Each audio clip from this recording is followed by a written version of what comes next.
Hey everybody, Tim Lewis with TimLewisSports.com here. We're talking fantasy football week 4. There's a twist this week. There are byes. Dallas, Kansas City, Minnesota, and Tampa Bay are all off this week, so keep that in mind as you're setting your starting lineups. I said stay away from the quarterback situation in Philadelphia until it all shakes out. Well, it's out. Michael Vick is a stud right now. Kevin Kolb won't see the field anytime soon, so Michael Vick is a go-to guy as long as he's healthy. That Washington-Philadelphia game should be a lot of fun to watch, not just on a fantasy football level, but on a real football level as well. That's one I'm looking forward to on Sunday. Pittsburgh's Charlie Batch led the Steelers to a big win against Tampa Bay last week. He threw for 186 yards and 3 touchdowns, but again, that was against Tampa Bay. I don't see him doing that again anytime soon. Denver's Kyle Orton has thrown for 783 yards and 3 touchdowns over the last 2 weeks. He gets Tennessee this weekend, so I'm not really confident in him. But if your quarterback has a bye this week or you're desperate for a starter, Kyle Orton could be a good option again this week. Now, I've picked Orton as my sleeper pick the last 2 weeks. I'm going to go with Chad Henne in Miami this week. They're up against New England. The Pats have allowed 260 yards per game so far this season through the air. They've also given up 7 passing touchdowns. So Chad Henne, my sleeper pick this week at quarterback. If you're desperate for QBs because yours has a bye or something like that, Bruce Gradkowski from Oakland, yes, I'm really saying this, could be an option this week. He's taking on the Houston Texans. Houston gives up nearly 380 passing yards per game. You can also maybe pick Matt Hasselbeck against St. Louis. Again, both are pretty decent options if you're desperate for someone. Start the stars. As always, I actually have people ask me, should I start Peyton Manning this week? Yes, you should start Peyton Manning every single week. Speaking of Peytons, how about Peyton Hillis? He went for 144 yards and a touchdown against the Baltimore Ravens defense. Feel confident starting him against Cincinnati again this week. Now, I want to get my fantasy football information out to you ASAP. I do it early in the week. So that means watch for injuries as the week goes on. San Diego's Ryan Matthews is up in the air this week. Mike Tolbert will get the start if Matthews is out. Tolbert was up and down against the Seattle Seahawks, played better in the second half, so maybe that'll carry over to this week as well. Denver's Noshawn Moreno has a hamstring injury. If he's out, stay away from the Broncos ground game. Lawrence Maroney and Correll Buckhalter were absolutely terrible last week. Steven Jackson also hurt his groin last week. If he's out, St. Louis's running game is not very good. Seattle Seahawks defense has only allowed 67 rushing yards so far this season per game. So the Rams not a good option if Steven Jackson is out. If he is healthy and ready to play, go ahead and start him against Seattle. BenJarvus Green-Ellis played great for New England last week. Not sure if he's a long-term answer, but go ahead and pick him up, take a flyer on him. I think he's good enough to start this week. Beanie Wells is back in Arizona, but still not getting all the carries, I don't think, right away. Tim Hightower still in the mix, and I think they're going to slowly work Beanie Wells into that number 1 spot until he's truly healthy, because he had some knee issues early on in the season. So Beanie Wells will be the number 1 guy, but I'm not really confident in him right now. Austin Collie is a must start at wide receiver, especially in a point per reception league. He's had 11 catches in week 1. He had 12 catches in week 3, and he scored a touchdown every single week so far this season. So Austin Collie, a must start. Now, I think it took a little while for Chad Henne and Brandon Marshall to start clicking in Miami, but they've definitely clicked.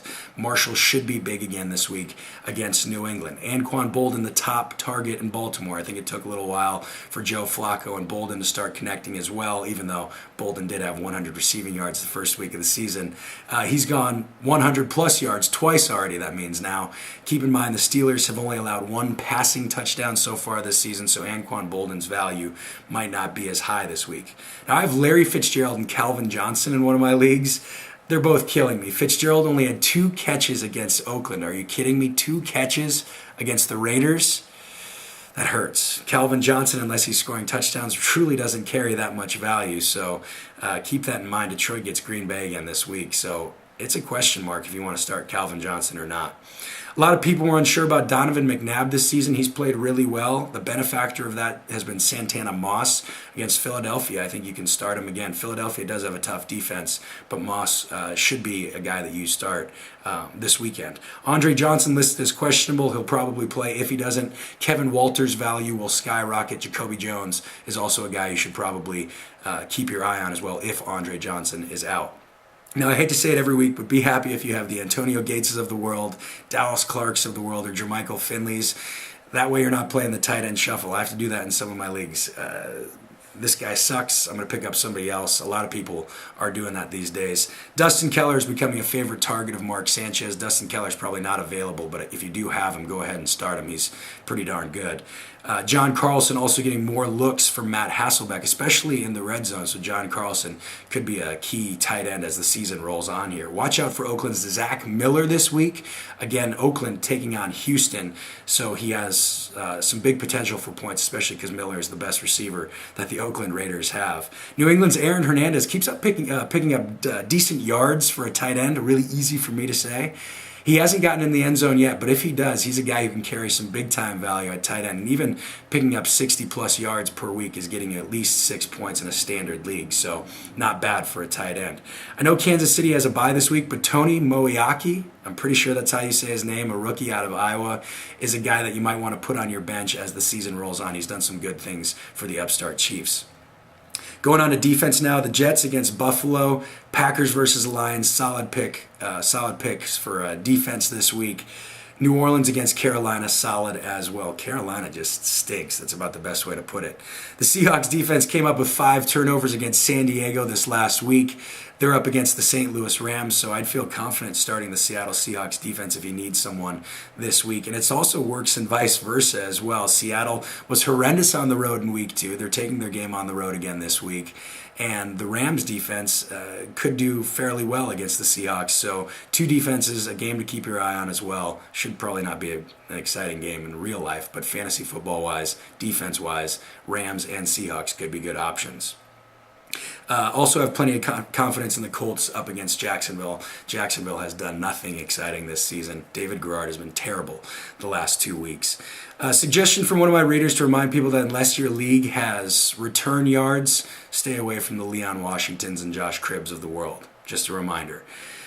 Open to all your questions. It's easy to get in touch with me. On Twitter, you can find me at Lewis Sports, Lewis Sports. That's on Twitter. You can also get in touch with me on my Facebook page. I've made it easier now to find me on there. It's facebook.com/Tim Lewis Sports. So you can get in touch with me on my Facebook page as well. You can also email me at tim@timlewissports.com. You can also leave a comment on my website, timlewissports.com as well. Fantasy football, I love it. It's going to be a fun week. I hope you have some success. I hope these tips help. If you need any help, please get in touch with me. Good luck this week.